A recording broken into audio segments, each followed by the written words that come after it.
Bagaimana puasanya hari ini? Baik ya. Oke, hari ini kita akan membicarakan tentang victimologi. Ya, saya tulis dulu ya. Kita sudah sampai mana materinya supaya teman-teman masih bisa mengingat sampai mana materi kita untuk victimologi.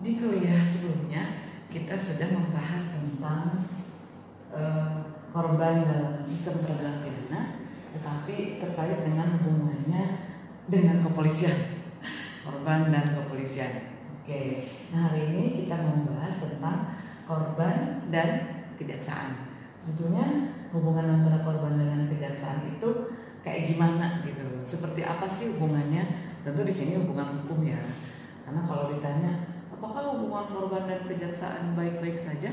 Ya, baik-baik saja. Oh, tidak begitu. Nanti ada lagunya lagi. Aku baik-baik saja. Nah, bukannya. Kalau itu lagu yang lain, bukan lagu yang ini. Tapi ada lagu yang lainnya lagi loh. Pak Hakim dan Pak Jaksa, kapan saya akan disidang? Cuma lagu zaman kapan kali ya?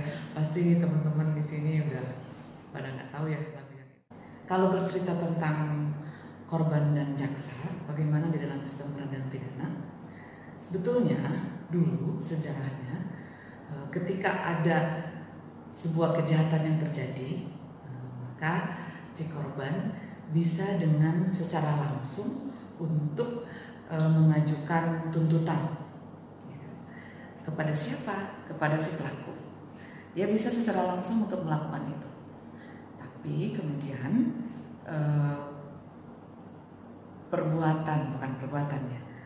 proses. Tapi kemudian proses yang seperti itu dianggap terlalu emosional, gitu, sehingga malah dianggap mengganggu stabilitas ataupun keseimbangan masyarakat, gitu.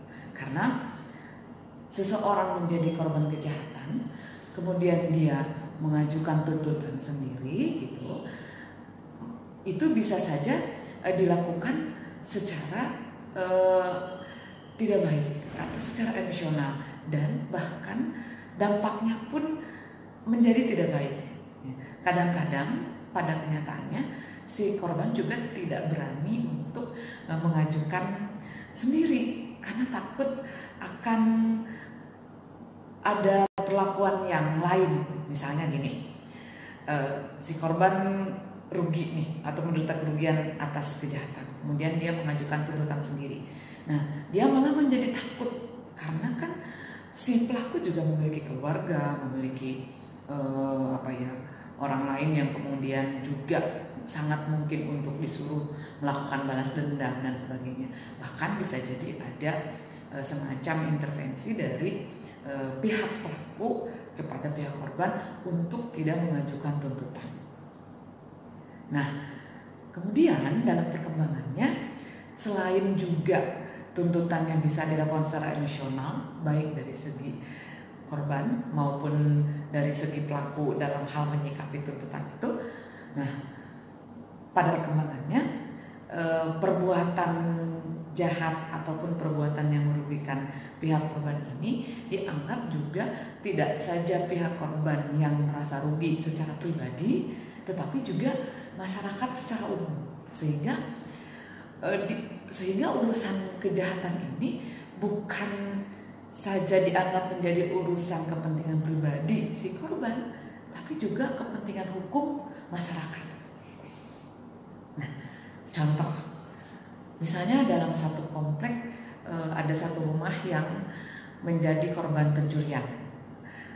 Ada motor, ada HP, ada laptop misalnya dicuri atau dirampok, dicuri, apalah itu, intinya hilang aja gitu ya. Nah, ternyata yang merasa terganggu itu bukan hanya si korban. Kalau korban kan udah jelas nih, dia rugi gitu ya. Aduh, gua rugi, motor baru lunas cicilannya atau masih banyak gitu. Udah dicuri orang gitu. Saya punya pengalaman, teman saya motornya baru lunas, besoknya hilang. Aduh, sedih banget. Si korban tentu saja merasa rugi karena barang-barangnya hilang, dicuri, dirampok dan sebagainya. Tapi itu adalah termasuk kepentingan pribadi gitu ya. Tapi kemudian si masyarakat yang ada di sekitar situ pun dia tentu merasa terganggu, keamanannya, terus jaminan keselamatannya, baik terhadap dirinya maupun terhadap harta bendanya gitu.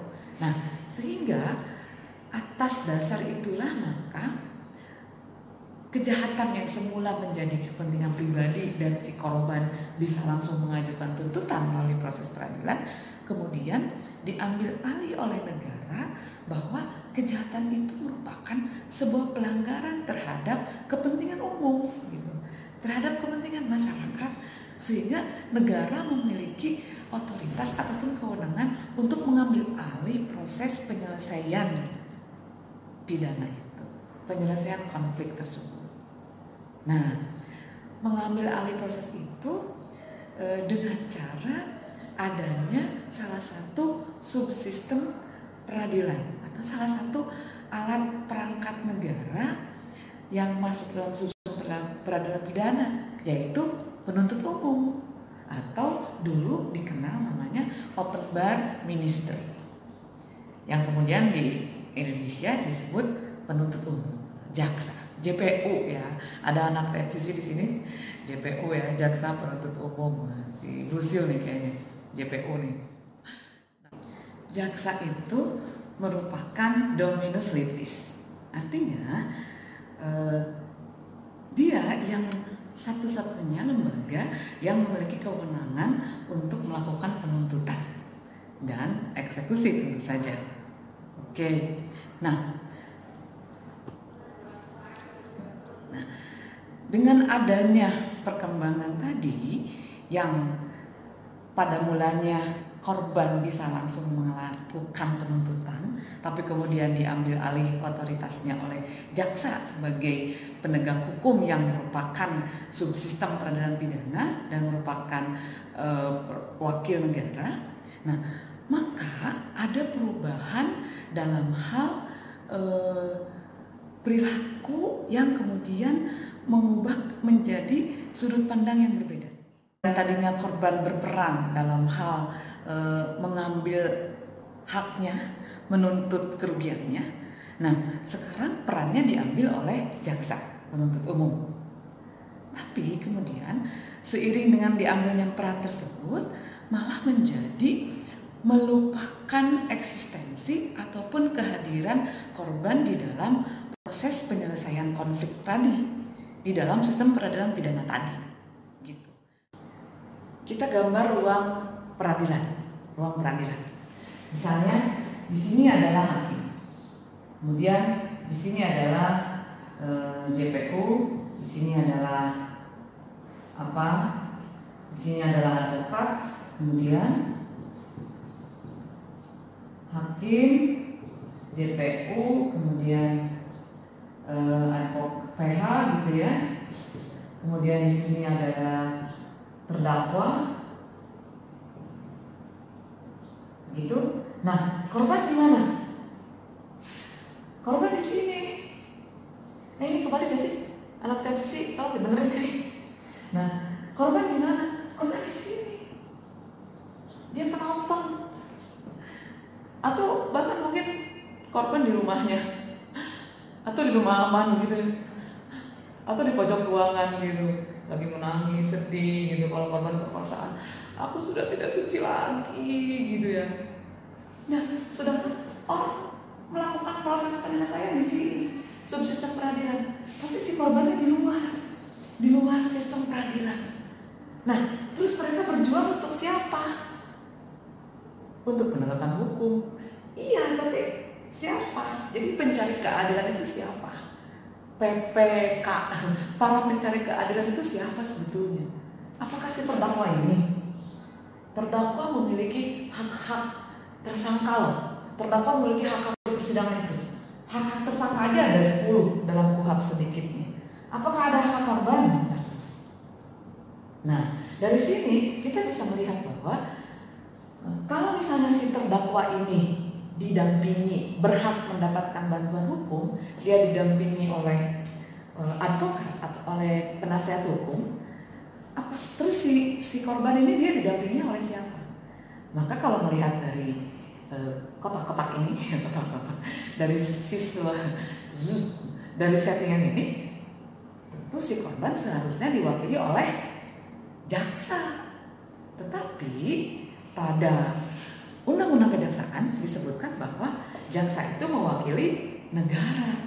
Nah, sebetulnya ketika jaksa mewakili negara, tadi harus diingat bahwa negara itu mengambil alih kewenangan dalam hal melakukan penuntutan itu dari korban. Kan gitu kan? Dari korban yang ini. Dari korban. Semula korban yang mengajukan sendiri, tapi kemudian dengan berbagai hal yang tadi, emosional dan lain-lain, dampaknya dan lain-lain, maka kemudian negara mengambil alih melalui aparat penegak hukum, melalui jaksa dalam hal melakukan penuntutan. Nah, sehingga ketika sekarang sudah diambil alih oleh negara, maka jaksa tentu saja bukan hanya mewakili negara secara letterlock. Dalam undang-undangnya memang disebutkan jaksa mewakili negara. Nah, itu harus secara filosofis harus diartikan bahwa negara di sini adalah korban pada hakikatnya.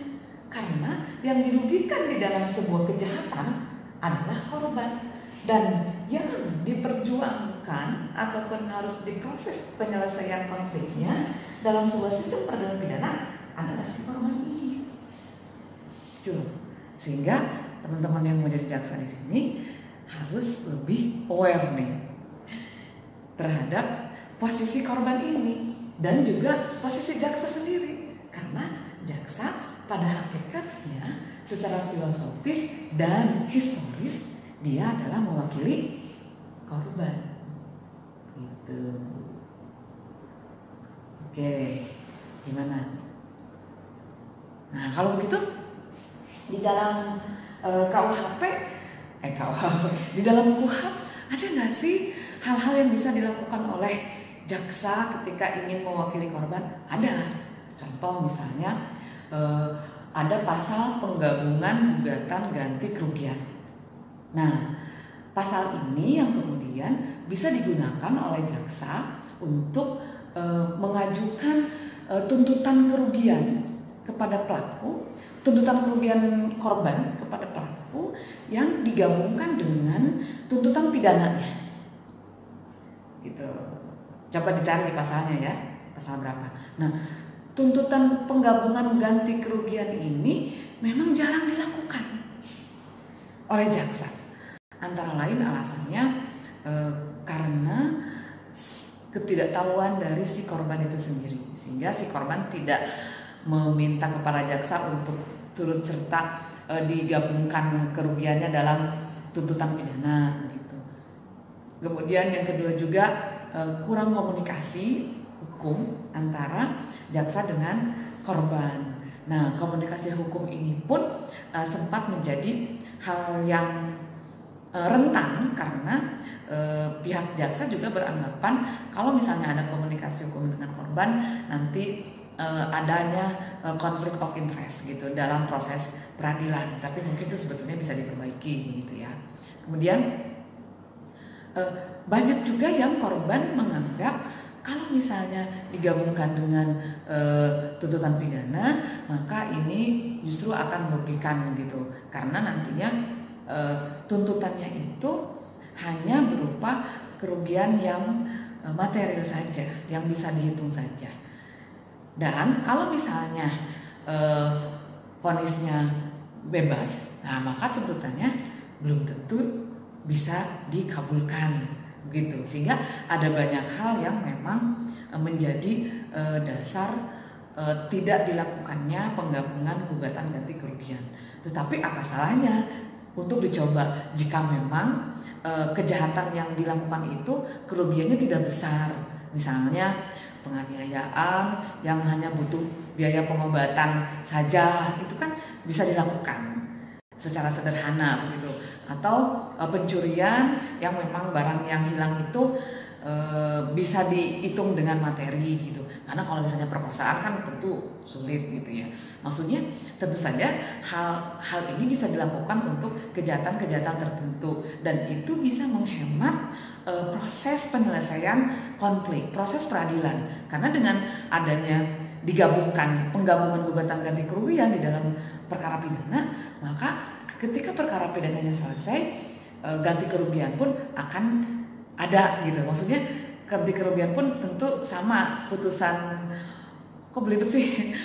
Putusan ganti kerugian itu berbarengan dengan putusan perkara pidananya gitu maksudnya. Jadi bisa menghemat proses peradilan. Karena kan kalau misalnya tidak digabungkan, ketika sudah ada putusan pidana, maka baru kemudian si korban mengajukan ganti kerugian secara perdata.